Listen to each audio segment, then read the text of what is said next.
పిల్లలను పెద్దగా చేసి ప్రయోజకులుగా తీర్చిదిద్దిన తల్లిదండ్రులను వృద్ధాప్యంలో ముగ్గురు కన్నా కొడుకులు అమ్మా నాన్నలు ఆస్తులను కాజేసి వారిని రోడ్డున పడేసిన సంఘటన వెలుగులోకి వచ్చింది.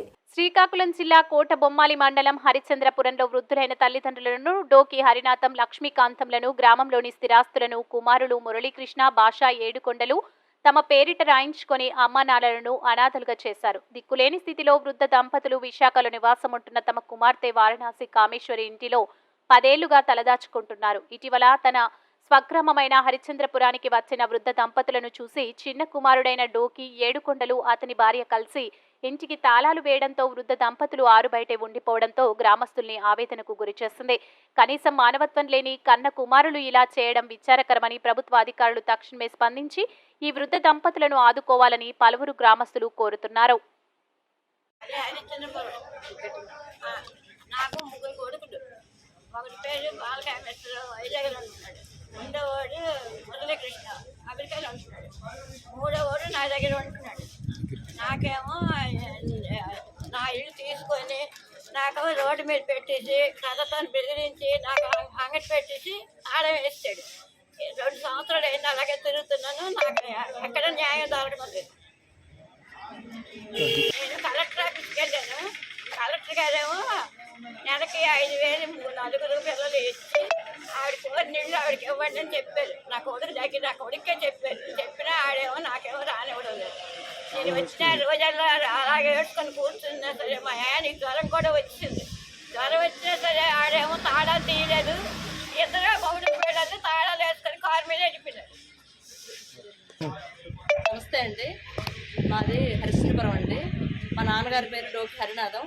అతని ఏజ్ 85 ఇయర్స్, అమ్మగారి ఏజ్ 78 ఇయర్స్. అమ్మగారి పేరు లక్ష్మీకాంతం, డోకి లక్ష్మీకాంతం. మాకు ముగ్గురు అన్నయ్యలకి అమ్మగారు 40 సంవత్సరాలు పెంచారు. అందరికీ బంగారు ఇచ్చారు, డబ్బులు ఇచ్చారు, అన్నీ ఇచ్చేసారు. అందరికీ ఉండడానికి ఇల్లు కూడా కొనిసి ఇచ్చారు. అందరి ఊర్లో వైజాగ్లో మా పెద్దన్నీకి ఇల్లు కొనిసి ఇచ్చారు. అక్కడ స్థలాలు కొనుక్కోవడానికి, బిజినెస్ చేసుకోవడానికి దానికి కూడా సపోర్ట్ చేసి ఇచ్చారు, డబ్బులు కూడా ఇచ్చారు. వాళ్ళ తాలూ బంగారం తీసేసి వాళ్ళ తాలూకు ఆస్తులు తీసుకొని వాళ్ళు రిజిస్ట్రేషన్ చేసుకొని అమ్మేసి రోడ్డు మీద పెట్టేస్తారు అనమాట. ఇప్పుడు 10 సంవత్సరాల నుంచి చూడటం లేదు. ఇప్పుడు 2 సంవత్సరాలు అయింది రోడ్డు మీద ఏకం పెట్టేశారనమాట. నా ఇంట్లో 2 సంవత్సరాల నుంచి ఉంటున్నారు. ఇప్పుడు కనీసం 40 సార్లు ఇచ్చి ఉంటాం. హరిశ్చంద్రపురం వచ్చి ఉంటాం మేము. వాళ్ళని పట్టుకొని రావడం, మేము కలెక్టర్ ఆఫీస్కి, ఎంఆర్ఓ ఆఫీస్కి తిరగడం, వాళ్ళు ఎక్కడ మాకు ఏం న్యాయం చేయట్లేదు.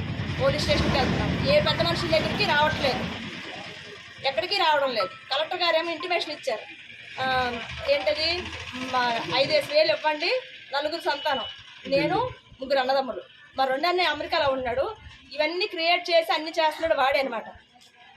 ఆ ఫోటో కూడా ఇస్తాను కావాలంటే, మీరు చూద్దరు కానీ ఎలా ఉంటాడో. కనీసం ఉద్యోగం వచ్చిన దగ్గర నుంచి కూడా 1 రూపాయి ఇవ్వలేదు వాళ్ళు. ఇవ్వకుండా అమ్మా నాన్న దుఃఖపెట్టు, ఇలా చెయ్యు అలా చెయ్యి అని చెప్పేసి మా తమ్ముడికి అన్ని డైరెక్షన్ ఇస్తున్నాడు. అమెరికాలో ఉండి 3,000 ఇవ్వలేరండి. కలెక్టర్ గారు ఆర్డర్ ఇచ్చారనమాట, 4 సంతానం 5,000 ఇవ్వండి. వాళ్ళ చివరి కోరిక ఈ ఇంట్లో ఉండాలి, కడదేరాలని వాళ్ళ చివరి కోరిక. ఆ కలెక్టర్ గారు ఆర్డర్ కూడా ధిక్కరిస్తూ మా అమ్మ వచ్చినప్పటికే చాలా